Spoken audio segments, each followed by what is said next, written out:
Koa. He was standing beside me, a drink in his hand that he wasn't drinking.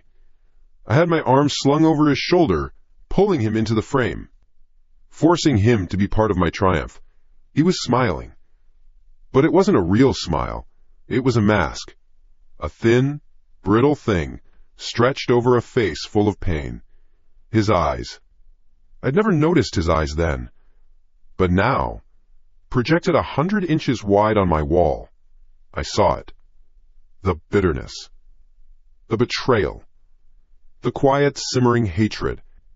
He was looking right at me, right at the camera. He knew. He was already recording, documenting my crime from the very beginning, my voice from the TV, drunk and triumphant. This guy is the real genius. We did it, man. We did it. Koa's recorded smile tightened. He raised his glass a fraction of an inch. We did it, Nathan, he said, his voice flat. The drill shrieked, louder now.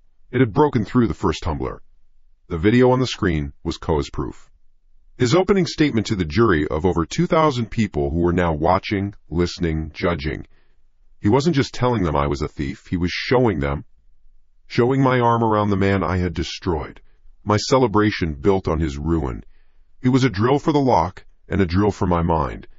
Both were tearing me apart, piece by piece. Backquote, snap. Backquote, the sound was shockingly loud. Final. The metallic crack of the deadbolt giving way. The drilling stopped. Silence. The only sounds were the party music from the TV and my own ragged breathing. The door didn't fly open. It moved slowly, lazily, pushed by an unseen hand. It swung inward, revealing the dim light of the apartment hallway beyond.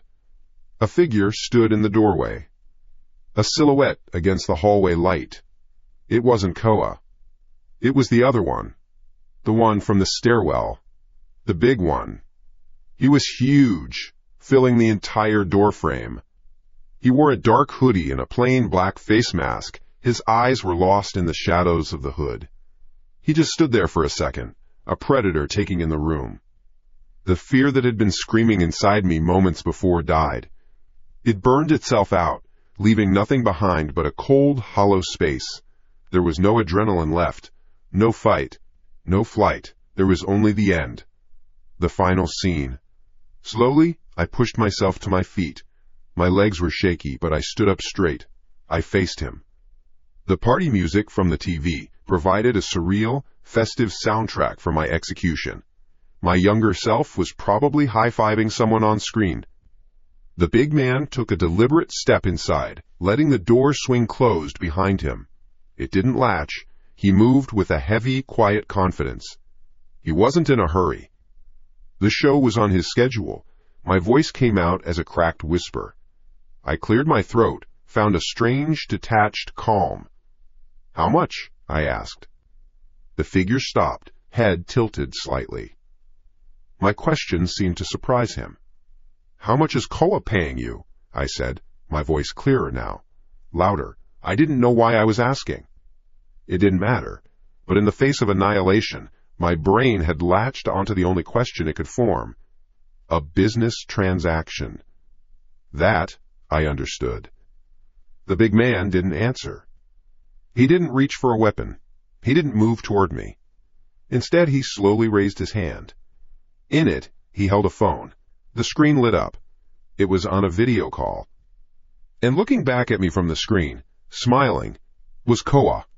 He was in a different place. A well-lit room. He looked calm. Relaxed. He looked like a director watching his movie unfold from the comfort of his chair. He let his smile widen. A predatory, satisfied expression. The show isn't over, Nathan, Koa's voice said, tinny and sharp from the phone speaker. His eyes glinted on the tiny screen, full of a terrible, gleeful light. This is just the intermission. Now comes the part the audience really paid to see. Koa's voice, a ghost in the machine, echoed in the room. Tinny. Distorted. But the satisfaction in it was clear. It was the sound of a god pulling the strings. My party music from 5 years ago was the soundtrack. My own younger idiot voice was cheering for my demise from the TV screen. The big man in the doorway lowered the phone, cutting Koa off mid-sentence. He slipped it into his pocket. The silence he left behind was heavy, thick with threat. He was still just a shape, a wall of dark fabric and muscle blocking the only way out. My mind tried to reboot, tried to process the new information. This is just the intermission. But the system kept crashing. All I could see was the drilled-out lock on my door, a mangled metal wound. He took another step into the room, then another. He moved like a dock worker, heavy but sure-footed. He stopped a few feet away from me and unslung a simple black backpack he'd had on his shoulder. He tossed it onto the floor. It landed with a soft, unremarkable thud. "What is that?" I managed to ask. My voice was a dry rasp. His head tilted again. He didn't speak. He just pointed at the backpack. Then he pointed at the open door. The gesture was so simple, so devoid of malice, it was more frightening than any threat. It was an instruction. Then, from his pocket, a new sound. A sharp, digital chirp. He pulled out a second phone, a cheap burner, and held it out for me to see. It was a text message. From Koa, I knew it. "You have 5 minutes. Get out of the building. If you make it, it's over." My eyes snapped from the phone screen to the man's face, hidden behind the black mask. I searched for a lie, a trick, a hint of the violence that was sure to come. There was nothing. His eyes were just dark spots in the shadow of his hood. He was a messenger, an usher. Why? The words scraped my throat raw. Why the game? For the first time, the man moved in a way that seemed human. He shrugged, a huge, slow lift and drop of his shoulders. The gesture seemed to say, "Beats me. I just work here." He turned the burner phone back toward himself, and his thumb swiped across the screen. He turned it back to me. It wasn't a text message this time. It was the live stream. My live stream. The one I had forgotten was still running. My phone was on the coffee table, its camera aimed at the TV, but this was a different view, a high angle. The vent. He was showing me what the world was seeing. My apartment. The big man standing there. And me, a pathetic figure in the middle of it all. The chat was a waterfall of text, scrolling so fast I could barely make out the words. Backquote, $50 says he doesn't make it to the stairs, backquote. Backquote, nah. The big guy's gonna snap his neck, backquote. Backquote, run for it, moron, backquote. Backquote, this is better than pay-per-view, backquote. Backquote, game on, backquote. They were betting on my life. This wasn't revenge. Revenge was personal. It was a knife in a dark alley. This was an execution broadcast as a sport. A public spectacle. Koa hadn't just stolen my life. He had turned it into a product to be consumed by a faceless, jeering mob. My humiliation, my terror, my death, it was content. The victory he wanted wasn't just to see me broken. He wanted thousands of people to pay to watch it happen. The man who built his success on my stolen code was making his final point. Even my destruction was something he could monetize. A new sound ripped through the air. It wasn't from the TV, it wasn't from the phone, it was from the building itself. A high, piercing electronic shriek. It came from the ceiling, from the walls, from everywhere at once. The fire alarm. A strobe light in the corner of the room, one I'd never even noticed before, began to flash. White, black, white, black. It pulsed in time with the shrieking alarm, then a voice. A distorted, robotic woman's voice blaring from a speaker in the hallway. Evacuate! Evacuate! Evacuate! Proceed to the nearest stairwell. Do not use the elevators. The big man didn't even flinch. He just gave the backpack on the floor a little nudge with the toe of his boot. An invitation. My choice was gone. It was never there. Stay here and die in a room with a monster, or run into a building-wide death trap designed by a madman. Koa hadn't just opened my door. He had opened all the doors. He had created a storm of chaos to serve as the racetrack for his little game. There was no time to think. There was only time to act. My body moved before my brain could argue. I lunged forward, snatched the backpack, and scrambled for the door. I didn't look back. The shrieking alarm was a physical force, pushing me, propelling me forward. I burst into the hallway, and the scene was utter chaos. The air was thick, with a hazy, chemical-smelling smoke that stung my eyes but didn't choke me. It was fake. Theatrical smoke. The strobe lights from the hallway's alarm system strobed in sync with the one in my apartment, turning the entire floor into a disjointed, black-and-white nightmare. Doors were slamming open, people were yelling. A woman in a bathrobe almost collided with me, her face a mask of panic. A man screamed his wife's name. A child was crying somewhere down the hall. They were all part of the set.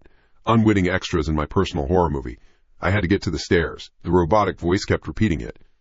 Proceed to the nearest stairwell. I pushed through the confusion, my heart hammering against my ribs, a frantic drumbeat against the siren's scream. My feet pounded on the cheap carpet. Every shadow, every open doorway was a potential ambush. Was the big man behind me? Was he waiting up ahead? The chaos was his cover. He could be anyone. He could be anywhere. The thought made my skin crawl. The viewers were watching. I could feel their eyes, thousands of them, tracking my every panicked step through a dozen hidden cameras. I reached the stairwell door. A small group of residents were fumbling with it. I shoved my way through, uncaring. I threw my shoulder against the heavy metal door and stumbled into the concrete well. The sound was different in here. The alarm was slightly muffled, but it echoed off the hard surfaces, creating a disorienting, pulsing roar. More people were pouring in from the floors above and below, a river of panicked bodies flowing downward. The strobe lights from each floor cast long, dancing shadows that writhed on the walls. I joined the flow, letting the terrified herd carry me down. 2 steps at a time, my hands scraped against the rough, concrete wall. My lungs burned. The backpack bounced awkwardly against my shoulders.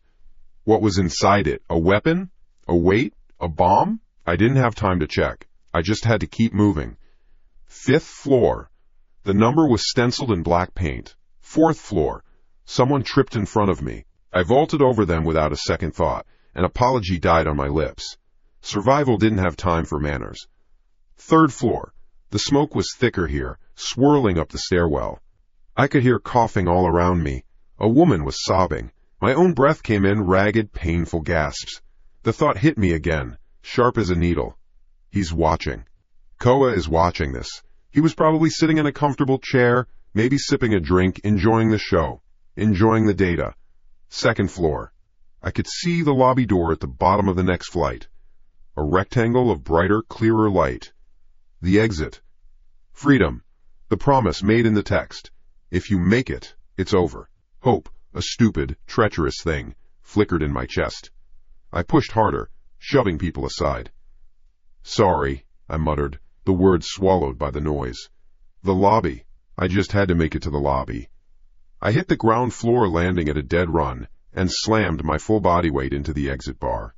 The door flew open and I burst out into the building's main lobby. The chaos here was muted. The alarm was still audible, but it was farther away. The air was clear. A few confused people were milling around, but the panicked herd was still bottlenecked in the stairs behind me. A security guard was talking frantically into his radio. I had made it. My lungs heaved. My legs felt like jelly. I leaned against a marble pillar, dizzy with relief, the adrenaline starting to drain away, leaving a sick, shaky feeling behind. I did it. I won the stupid, sick game. And then I saw him. He was standing in the middle of the lobby, right in front of the main glass revolving doors. The way out. It was Koa. He wasn't on a phone screen. He wasn't a ghost in the machine. He was here. In the flesh.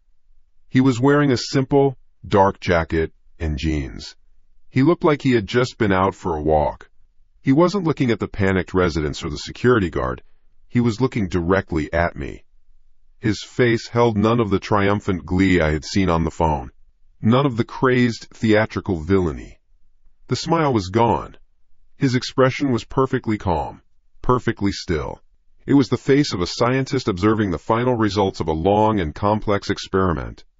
There was no joy in it, no anger, just a quiet, absolute, and terrifying seriousness.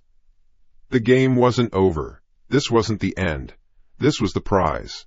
My legs were jelly. A security guard was yelling into a walkie-talkie somewhere behind me, his voice a frantic buzz. The fire alarm was a muffled scream from the stairwell.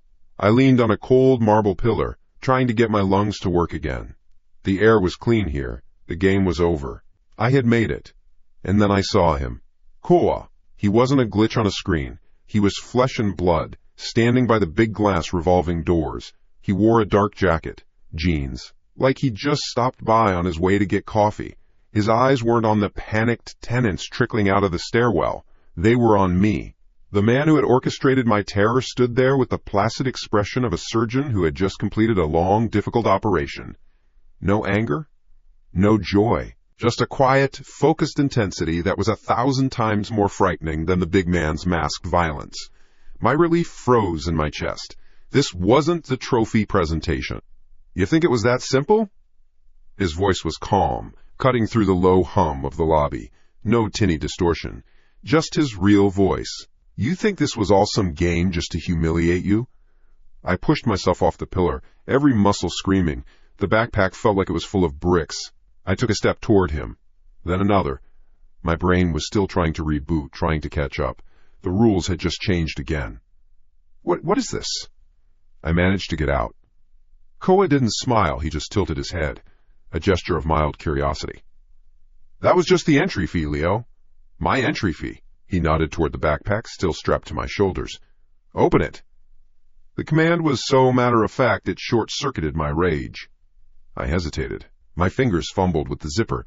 The noise was loud in the sudden pocket of quiet that had formed around us. I expected a timer. A bundle of wires. Something heavy and metallic. I pulled the flap open and looked inside.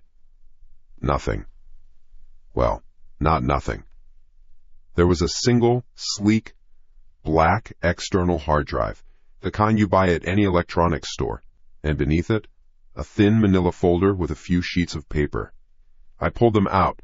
My hands were shaking so hard the papers rattled. I stared at the top page. It was a wire transfer confirmation. A huge sum of money, moving between two shell corporations I didn't recognize. The next page was an internal email chain. The names on it made the breath catch in my throat. Senior VPs at Omnicorp. The tech giant that had bought my stolen code. The company that had built its fortune on my work. The emails were discussing a decommissioning of a server farm in a way that screamed cover-up. The language was coded, corporate, but the meaning was clear. They were burying something. The show, Koa said, his voice dropping lower, for my ears only. The live stream? The big guy? The fire alarm? It wasn't about revenge, not really. That was a bonus. He took a step closer, and I flinched back. That was the distraction. The noise. While every security tech in that building was focused on a possible active shooter and a fire on the 7th floor, while thousands of idiots were watching you run for your life, my algorithm was crawling through their network. Your panicked sprint through their Wi-Fi hotspots, plugging into their grid with your phone's broadcast. You were my Trojan horse, Leo. You carried me inside. The world tilted. The screams from the stairwell, the flashing lights, the man in my apartment, it all rearranged itself in my head. A new picture formed, and it was hideous. I wasn't the star of the show. I was the stagehand. My terror, my humiliation, my near-death experience, it was all just a key to unlock a door. This, I looked from the papers to his face, searching for the lie. This is about Omnicorp? Omnicorp is a house of cards built on fraud, Koa said. The calmness was gone, replaced by a razor's edge. Your code was just the beginning. They've been cooking the books for years. Faking user numbers, hiding losses in shell companies. That hard drive, he pointed with his chin at the backpack, has everything. The real data. The original server logs. Everything they tried to delete. Proof that can put their whole board of directors in prison. The pieces slammed into place, the sheer, elaborate public nature of it all. It wasn't to break me, it was to create an event so chaotic, so public, that no one would be looking at the quiet theft of data happening in the background. He had turned my life into a denial of service attack against a corporation. So, this whole thing, my voice was a whisper, is a trap, Koa said, finishing my sentence. And now, you're holding the bait. His eyes flicked toward the revolving doors behind him. The doors spun. 2 men stepped into the lobby. They wore dark, perfectly tailored suits. They did not look like police. Their faces were blank, their eyes like chips of glass. They scanned the lobby, saw the security guard, saw the scared tenants, and dismissed them. Then their eyes found Koa. And then me. And the backpack. "They're fast," Koa murmured, a flicker of something. Was it respect? In his eyes. They must have gotten an alert the second their core data was copied. The two men started walking toward us. They moved with a shared purpose, their steps silent on the marble floor. They didn't rush. They didn't need to. The security guard took a step toward them, hand on his holstered weapon. "Sirs, you need to evacuate." The first man didn't even look at him. He flashed a badge, a quick flick of his wrist. The guard froze, looking at it, his face going pale. He slowly lowered his hand. The men in suits kept walking. They were Omnicorp, corporate security, the kind of men who don't file police reports, the kind of men who make problems disappear. My blood ran cold. The game hadn't ended in the lobby. The real game was just starting. And I was standing in the middle of the board, holding the queen. "You're going to give that to the press," Koa said, his voice a low, urgent command. "Or you're going to prison with me and the rest of them. They know you were part of the breach. Your digital signature is all over it. You're the hacker. I'm just a ghost." A choice. He was giving me a choice. Expose them and be a hero, or get buried with the rest of them. Behind the first two men, another stepped through the revolving door. And another. 4 of them now. A perimeter. They weren't closing on us. Not yet. They were cutting off the lobby from the rest of the world. They were creating a sterile field. One of the tenants, a woman in a floral bathrobe who I'd seen in the stairwell, tried to push past them toward the exit. She was crying, trying to get outside. "Please, I just need to." One of the suits put a hand on her shoulder. Not rough, just firm, unmovable. He shook his head once, a tiny, precise movement. The woman stopped, her words dying in her throat. The lead suit, the one who had flashed the badge, stopped about 15 feet from us. His eyes were locked on the backpack in my hand. His lips barely moved when he spoke, his voice flat and empty. "Mr. Koa, you've caused a considerable disruption." "I'm just a concerned citizen reporting a fire," Koa said, a smirk finally touching his lips.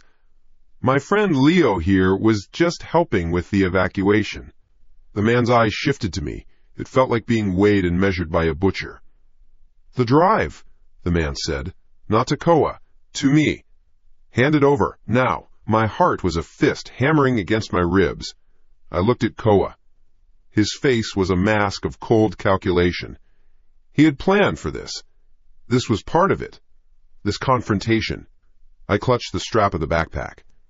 My life was on that drive. My freedom. The man in the suit seemed to read my thoughts.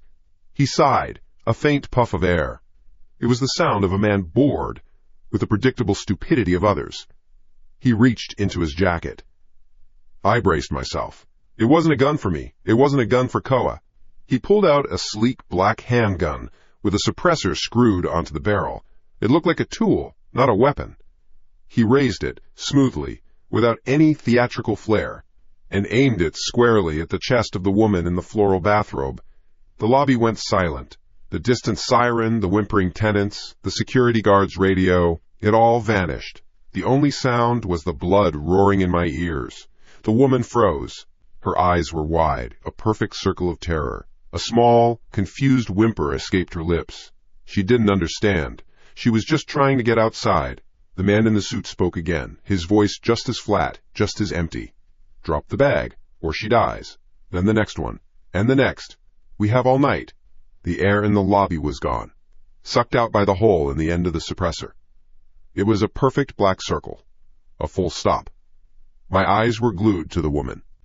She was a statue carved from fear. Her floral bathrobe, something she'd probably worn 1,000 mornings while making coffee, now looked like a funeral shroud. Her mouth hung open, a soundless O. She didn't understand. None of us were part of her world. We had just crashed into it. "Drop the bag." The voice of the man in the suit was not a command. It was a statement of fact. A simple equation. A causes B. Your action, her death. My hand tightened on the strap of the backpack. My backpack. The one I'd been given. The prop. I looked at Koa. He wasn't looking at the suit. He wasn't looking at the woman. He was looking at me. The smug, all-knowing mask he'd worn was gone. Cracked. Underneath was something I hadn't seen before. Something raw. "Don't," Koa whispered. His voice was a dry rasp, so low I barely heard it. It wasn't for the suits. It was for me. A secret passed between us in the middle of a firing squad. The suit took a half-step forward.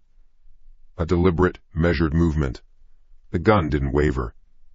"He's not worth it, kid. Whatever he promised you, he's not worth this." His eyes flicked to Koa, then back to me. "Give us the drive. You walk away. Simple. Walk away." The words sounded foreign, like a language I no longer spoke. My life had been a series of hallways and locked doors for the past few hours. There was no away. Koa moved his head, a tiny, almost imperceptible shake. His eyes were wide, and in them I saw the abyss he had opened.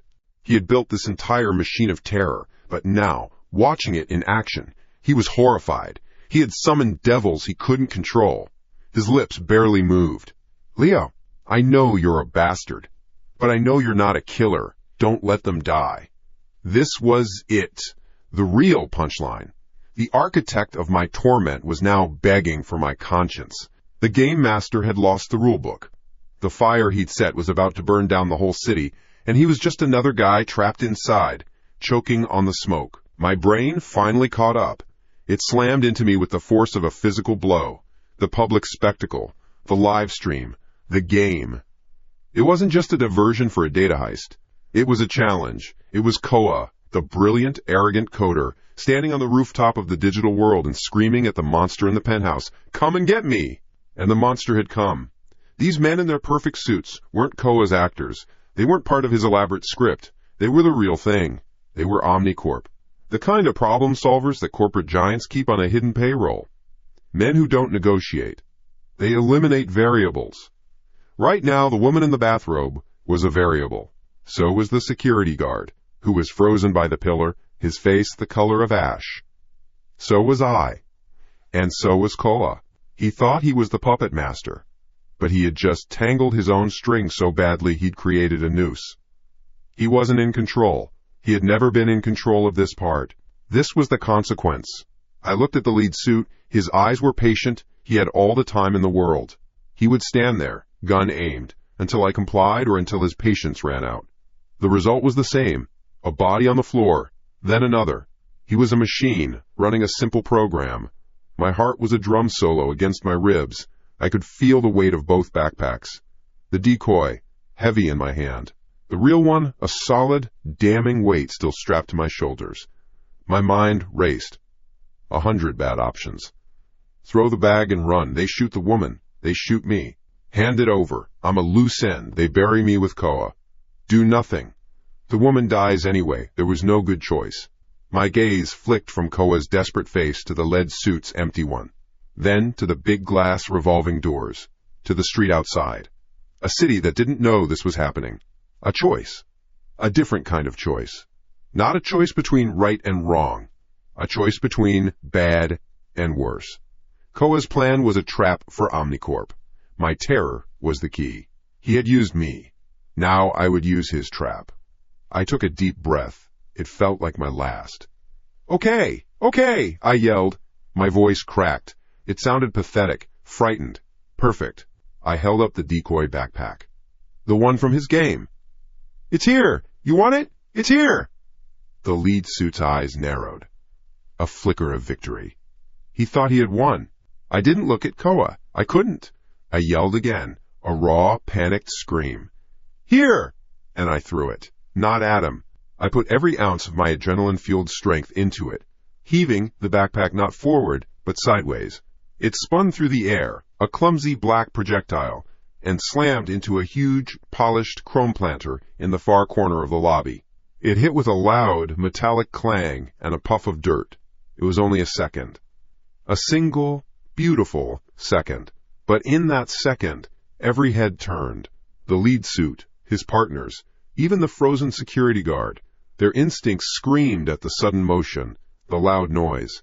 Their eyes snapped to the corner, tracking the threat. In that second, Koa moved. He didn't run. He slammed into me like a linebacker. His shoulder hit my chest, all his weight and momentum behind it. It wasn't a shove to safety. It was a violent expulsion. He threw my body toward the revolving doors. "Go!" he roared. A single, guttural command. My feet stumbled. I fought for balance. The world was a blur of motion. Then I heard the sound. Foot. It wasn't a bang. It was a short, sharp cough, a noise like a champagne cork popping, wet and final. It cut through the air. I was already moving, my body reacting, before my brain could process the sound. I hit the glass of the revolving door with my shoulder, pushing through it, stumbling out onto the cold concrete of the sidewalk. The night air was a shock to my lungs. Sirens screamed somewhere in the distance. Real sirens.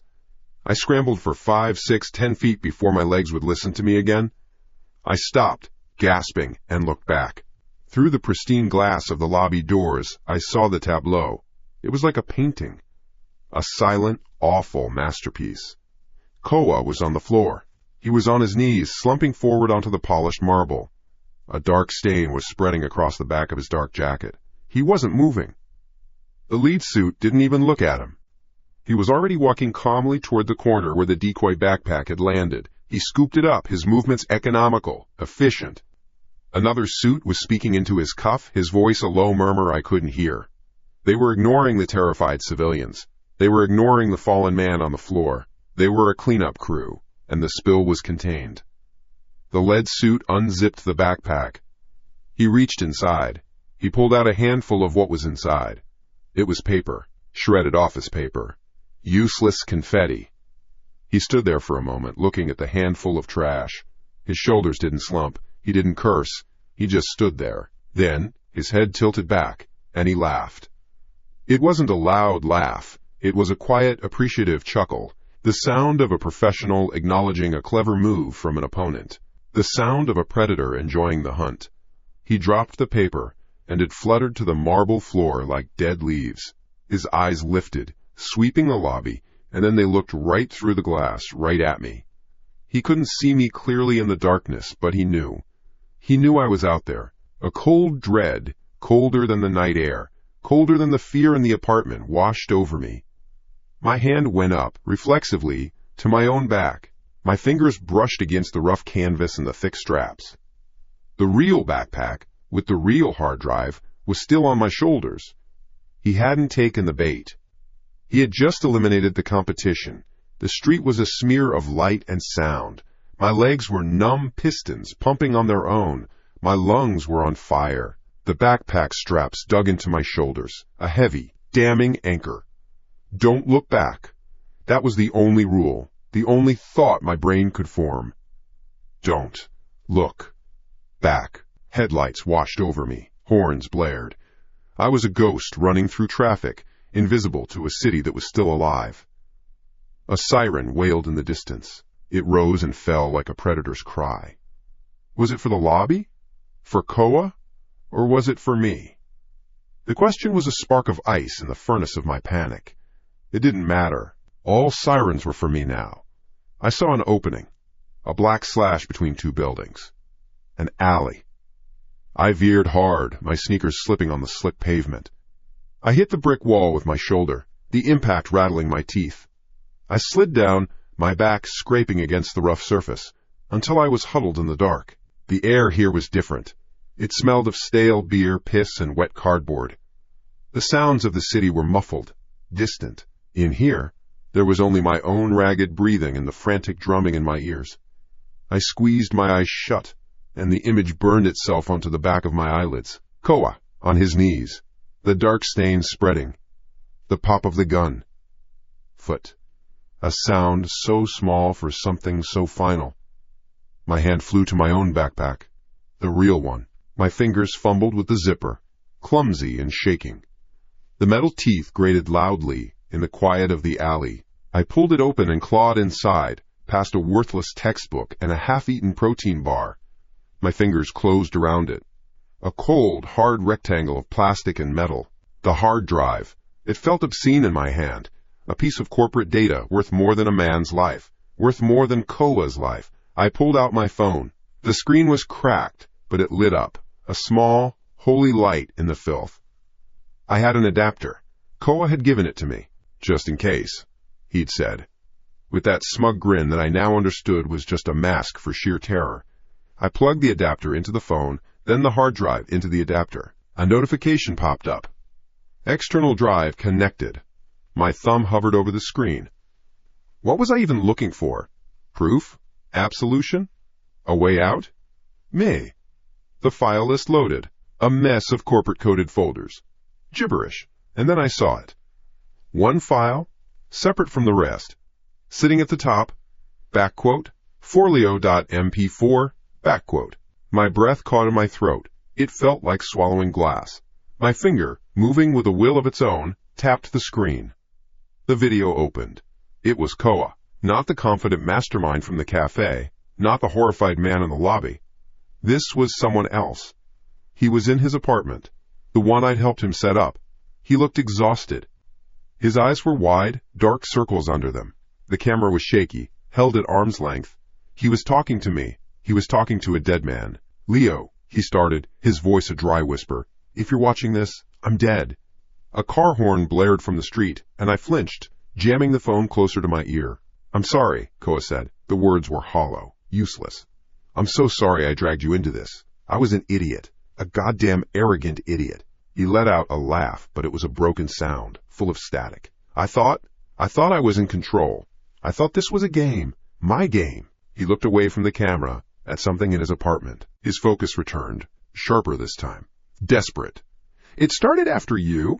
After we had our falling out. After you sold my code. I was broke. I was angry, and then they found me.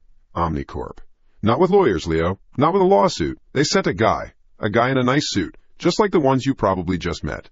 He didn't threaten me. He offered me a job. My blood ran cold. The man in the suit. The calm, patient eyes. The perfectly aimed gun. He wasn't a random thug. He was a professional. They owned me, Koa whispered, his eyes gleaming with unshed tears. They took my talent and they twisted it. They had me building terrible things. Surveillance tech. Psychological profiles from data crumbs. Things that could ruin a person without leaving a fingerprint. I built their whole goddamn arsenal. And I saw what they did with it.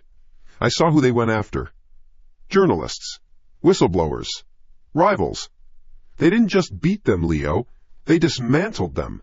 Broke them mentally until there was nothing left. He rubbed his face, the picture jittering wildly. I wanted out. But there's no quitting Omnicorp. So I started digging. I used the very tools I built for them to dig into their own servers. And I found it. The motherlode. Project Chimera. Everything. The Black Ops, the slush funds, the kill orders. It was all on this drive. The one you're holding. My hand tightened on the phone. My knuckles were white. The game, he said, shaking his head. The whole elaborate horror show in your apartment. It wasn't about you. Not really. I'm sorry, man, but it wasn't. It was about them. They were watching me. I knew it. I could feel it. I couldn't make a move without them knowing. So I needed a distraction. Something big. Something loud. Something that looked just crazy enough to be personal. A cold, heavy stone dropped into my stomach. The noises. The hacked cameras. The moving furniture. My terror. It was all a performance. A piece of theater for an unseen audience of monsters. I needed them to think I was just a psycho getting revenge on an old friend who screwed him over.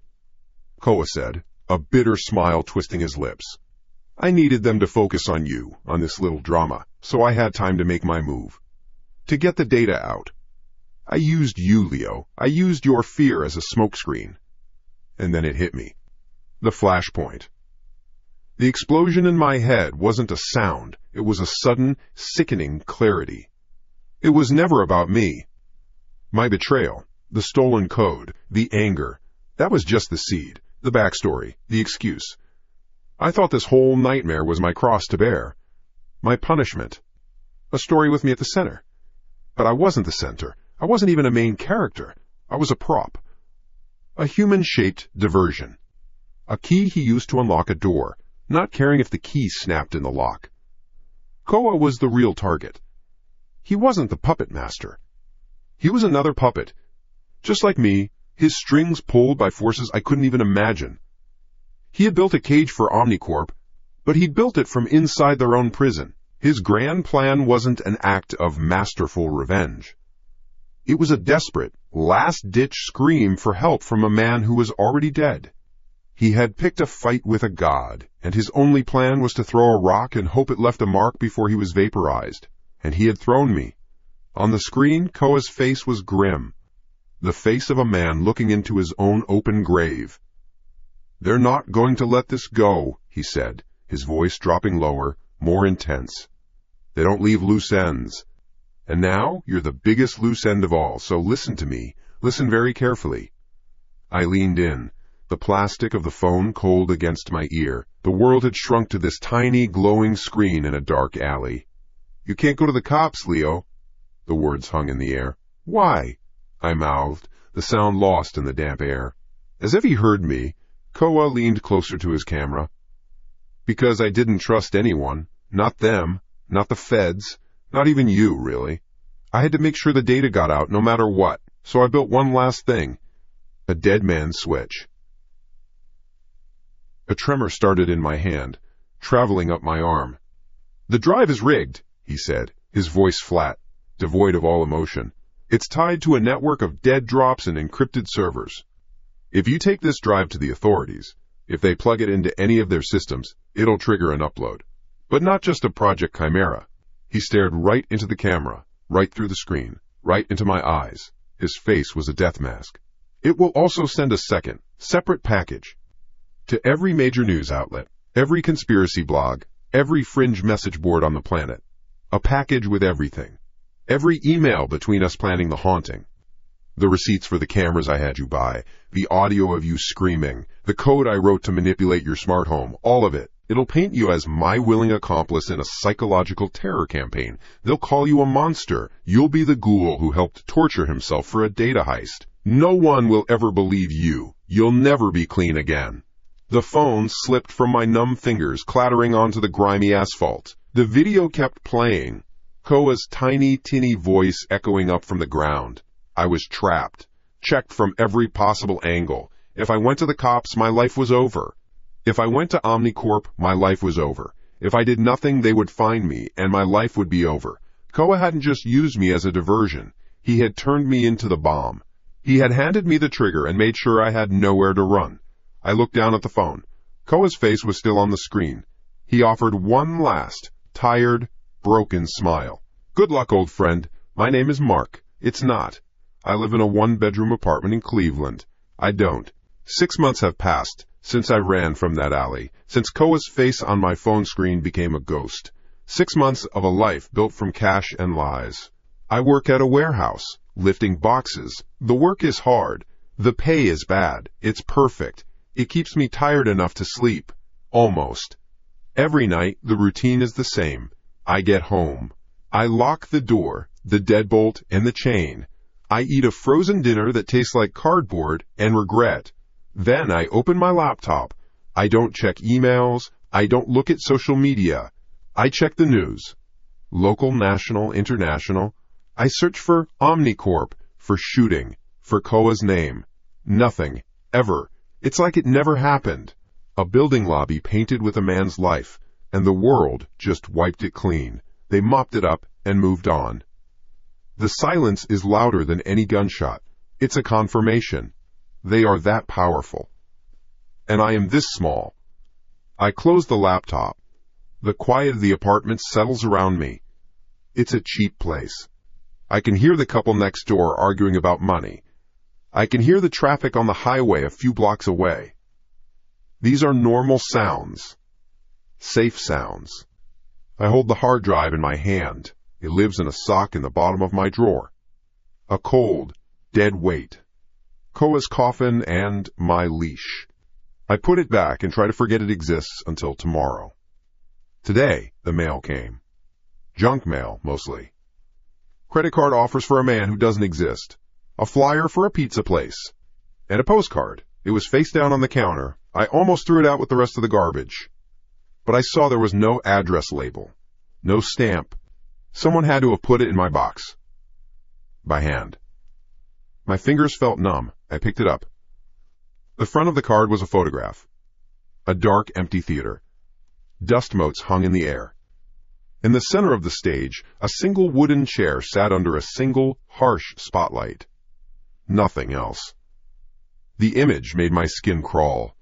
It felt wrong. It felt familiar. My pulse was a low drum in my ears. I turned the postcard over.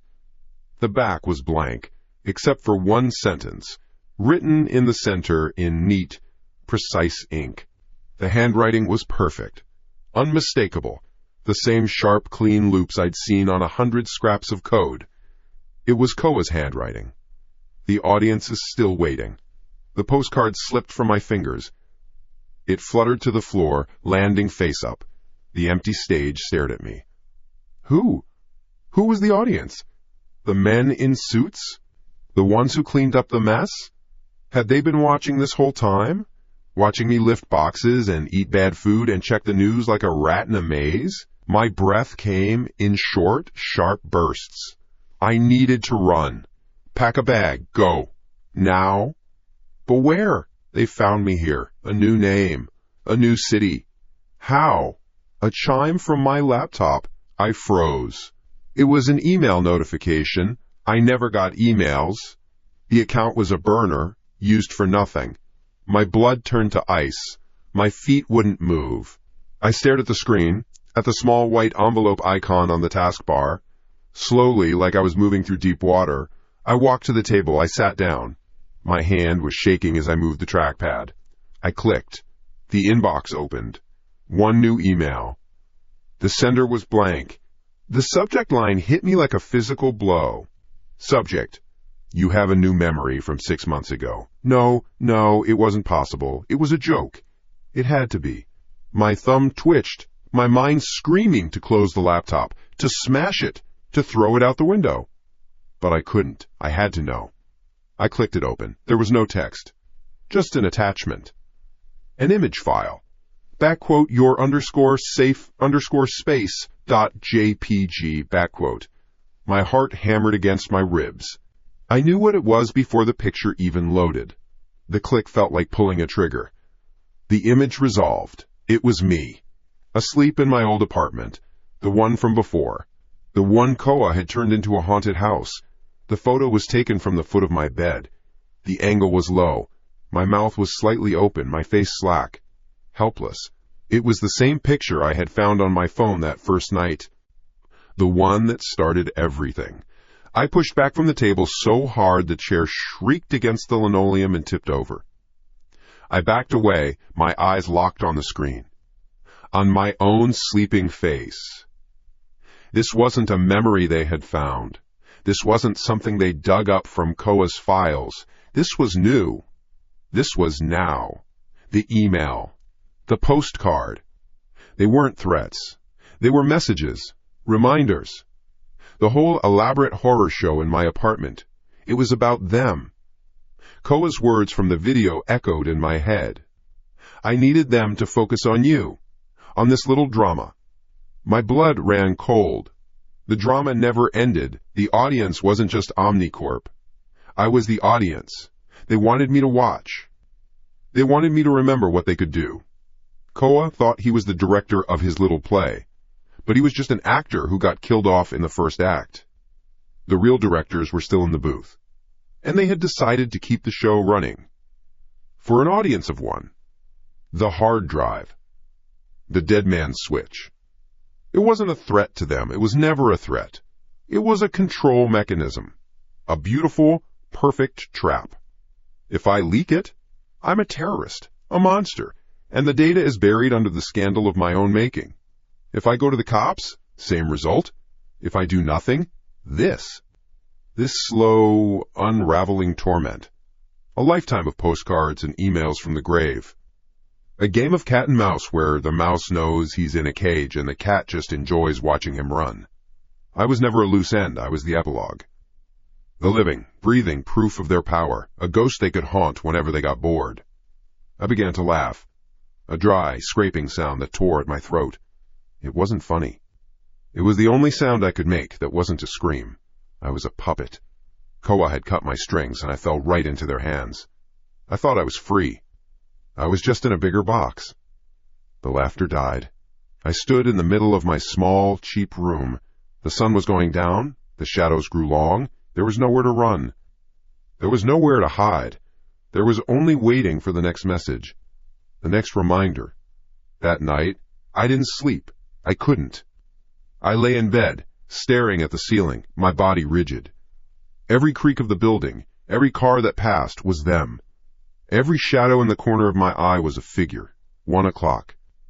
2 o'clock. My eyes burned from exhaustion. Maybe this was it. Just the one message, to put the fear back in me. Maybe they would leave me alone for another 6 months. Maybe. The small smart speaker on my nightstand clicked on. A blue light bloomed in the darkness. I didn't move. I didn't breathe. I waited for the music, for a voice, for a terrifying noise. Nothing came. Just sound. A soft, rhythmic sound. The sound of breathing. Inhale. A faint, wet whistle. Exhale. A long, slow sigh. It wasn't my breathing. I was holding my breath, my lungs burning. This was different, deeper, heavier, the sound of someone else, very close. The speaker was projecting it with perfect clarity. It sounded like it was right next to my ear, like someone was lying in bed beside me, their head on the pillow next to mine. Inhale. Pause. Exhale. Steady, even, unending. My limbs were paralyzed. My mind was a white wall of static. They weren't just watching me on a screen anymore. They weren't just sending me messages. They were in the room. Pause.